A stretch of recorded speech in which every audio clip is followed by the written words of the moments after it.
नगरी में आप सभी का स्वागत एवं अभिनंदन है। आप देख रहे हैं झीलों की नगरी का खूबसूरत दृश्य आप सभी को समर्पित। आज हमारे साथ में है निर्मल जी पंडित, एडवोकेट साहब हमारे साथ में है। क्या कहना चाहिए इस 3 दिनों के संगम जो उदयपुर में रहा है? सबसे पहले मैं स्वतंत्रता दिवस और जन्माष्टमी की आप सभी को बहुत हार्दिक बधाई देता हूँ। और वास्तव में उदयपुर जो झीलों की नगरी और शांत प्रिय प्राकृतिक सौंदर्य से भरपूर जो जगह है, इसका जो आनंद लिया और अब की बात तो टूरिस्ट में आया, रिकॉर्ड टूट गया। और ये हमारे सबके लिए गर्व की बात है कि मेवाड़ का जो हृदय है, हार्ट हमारा जो हृदय है राजस्थान का, मेवाड़ का भी नहीं बल्कि राजस्थान का, हर दृष्टि से सभी लोग आए, पर्यटक बड़े शांतिपूर्ण तरीके से त्योहार भी बीते और सबने आनंद लिया। तो उदयपुर की तो कोई उपमा दी नहीं जा सकती है। और मैं बहुत गर्व महसूस करता हूँ जब मैं उदयपुर की प्राकृतिक सौंदर्य के बीच में देखता हूँ, घूमता हूँ। और अभी इन दिनों तो आप ही देखिए कि जैसे प्रकृति मेहरबान हो गई, इतना बड़ा उदयपुर कैसे हो गया, इतने लोग समा गए इसमें। आप ही देखिए बहुत के सैयदना साहब भी आए हुए हैं, बाहर से भी बहुत पार्टी भी आई हुई है और सभी जाति वर्ग के लोग जिस प्रेम और फौहार से उन्होंने जन्माष्टमी का आनंद लिया, ये वास्तव में काबिल तारीफ है। भक्ति, शक्ति और संस्कृति की नगरी।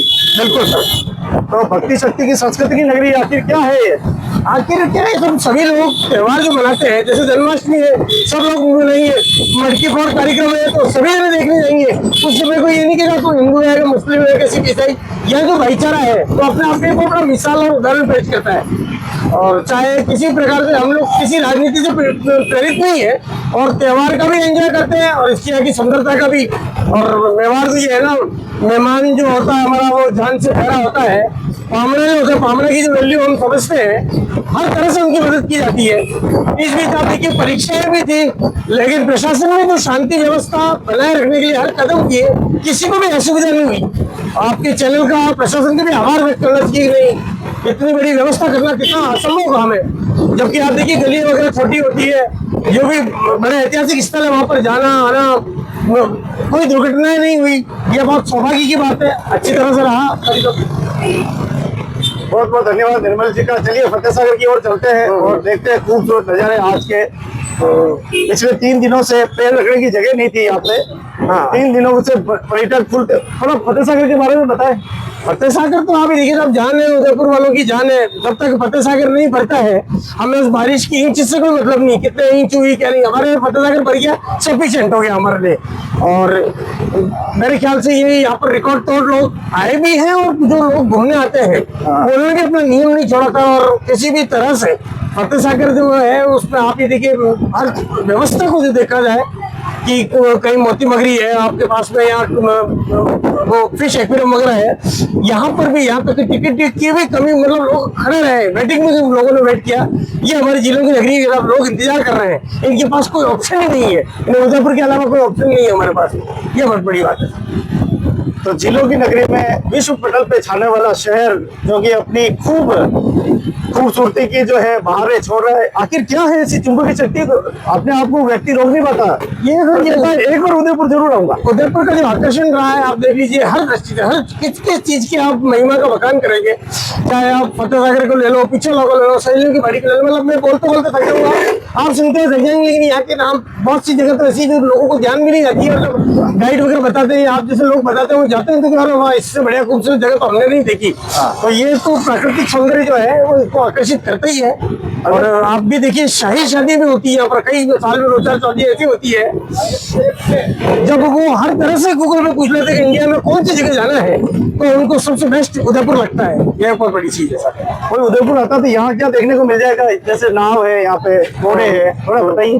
हाँ, आप ये देखिए यहाँ पे घोड़े है, ऊंट सवारी करने का आनंद है, नाव सवारी करने का आनंद है। और भी आप जिसका लेना चाहे तो बच्चों के लिए भी अलग अलग मनोरंजन के साधन है। और भाई सबसे बड़ी बात तो ये कि आप प्राकृतिक राजस्थानी मेवाड़ी ड्रेस में अगर लेकर के और फोटो खिंचाते हैं तो आप अपनी आइडेंटिटी भूल जाते हैं। आपको लगता है कि हम तो मेवाड़ी है उदयपुर के। ये एक बहुत अच्छी सुंदरता का प्रतीक है। तो एक ऐसा शहर जिसका नाम उदयपुर, झीलों की नगरी, मेवाड़ के नाम से जानते हैं। मेवाड़ की पृष्ठभूमि पर अगर थोड़ा सा प्रकाश डाले, थोड़ा सा वीर शिरोमणि महाराणा प्रताप को भी आप जरूर स्मरण करें, याद करें उनके बलिदानों को, त्याग को। क्या सफर रहा है? बिल्कुल सर, महाराणा प्रताप के बिना और एकलिंगनाथ के बिना तो हमारा मेवाड़ बिल्कुल अधूरा है। महाराणा मेवाड़ की जिन्होंने एक इतिहास रच दिया कि अपनी अधीनता स्वीकार नहीं की उन्होंने, और मेवाड़ का अस्तित्व उन्होंने बचाया, संभाला, संवारा, और फिर सबसे बड़ी बात आने वाली सरकारों ने इसको बढ़ाया था। अच्छा, यहाँ के लोगों ने बढ़ाया, लोगों ने एक मिसाल पेश की भाईचारे की। कई बार लोगों ने हम पर डाली कि हम लोग आपस में लड़े, लेकिन यहाँ का जो भाईचारा देखते ही बनता है। और बाकी तो उदयपुर आप खुद देखिए कि जब गूगल पे सर्च करते हैं, जब बेस्ट शादियों के लिए सबसे बड़ी बात इंडिया में कौन सी जगह है, तो इंडिया लेवल पे अगर ये जगह है खूबसूरत शहरों में विश्व के, तो ये हमारे लिए गर्व की बात है कि हम यहाँ के निवासी है सर। वाह। अगर कोई शहर में घूमने के लिए आता फतेह सागर को, तो क्या क्या उसको खाने को मिल जाएगा यहाँ पे? यहाँ पे सर बम्बैया बाजार है, आप स्पेशल क्या क्या खाएंगे आप देखिए, आइसक्रीम खाइए, पाव भाजी खाइए। सबसे बड़ी बात ये मक्की के सीजन में जो भुट्टे है, जिसको अपन मक्कियाँ बोलते हैं, भुट्टे जब खाते हैं तो मेरे ख्याल से 16 ही पकवान पीछे हट जाते हैं सब, बारिश पड़ती रहे और भुट्टे खाएं आप, तो भुट्टे खाने का आनंद ही अलग है सर। क्या बात? ये आपको 5 स्टार और 3 स्टार होटलों में नहीं मिलेंगे, 7 स्टार यही मिलेगी। और सर्दी में जब राब की कटोरी, राब की पहली पीते हैं तो टूरिस्ट भी निहाल जाते हैं, इसको क्या बोलते हैं, हमने तो इसको नेवर सीन, हमने कभी देखा ही नहीं इसको, वर्ल्ड में कहीं नहीं देखेंगे। वो राब जो यहाँ की मेवाड़ी राब सर्दी भाग जाती है। राजस्थान के पूर्व मुख्यमंत्री भी यहाँ बैठ के चाय की चुस्की लगाते हैं, मैंने सुना। बिल्कुल सर, इवन राज्यपाल वगैरह भी निकलते हैं तो रुक जाते हैं, और कई नेता लोग जो अभी बड़े बड़े पदों पे हैं वो जब आते हैं और फतेह सागर में अपने पुराने मित्रों के साथ बैठते हैं तो वो भूल जाते हैं कि हम इस पद पे रहे, या कई प्रशासनिक अधिकारी भी आते हैं तो किसी भी काम से आते हैं मान लो तो, लेकिन वो फतेह सागर को देखना और उदयपुर को देखना नहीं भूलते हैं।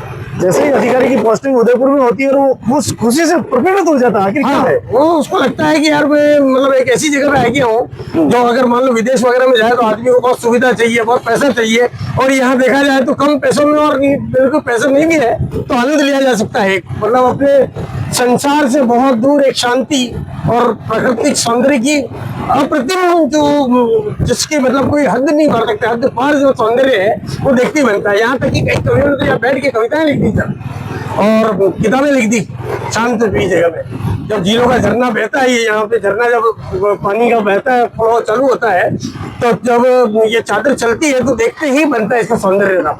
मतलब अपन कह सकते हैं कि पूर्ण यौवन पे फतेह सागर की झील आ जाती है सर।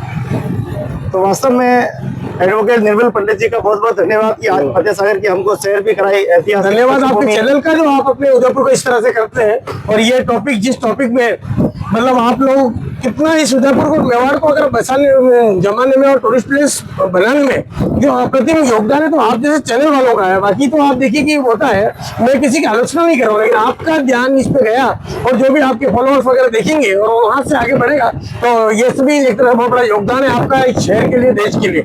वास्तव में अपने शहर के लिए, अपने देश के लिए हर व्यक्ति को आगे आगे कुछ करना चाहिए। बिल्कुल करना चाहिए, इसीलिए अपन कहते हैं ना कि उदयपुर जो है इसके समान देश भूतो न भविष्यति, न तो कभी हुआ है शहर और न कभी होगा ऐसा।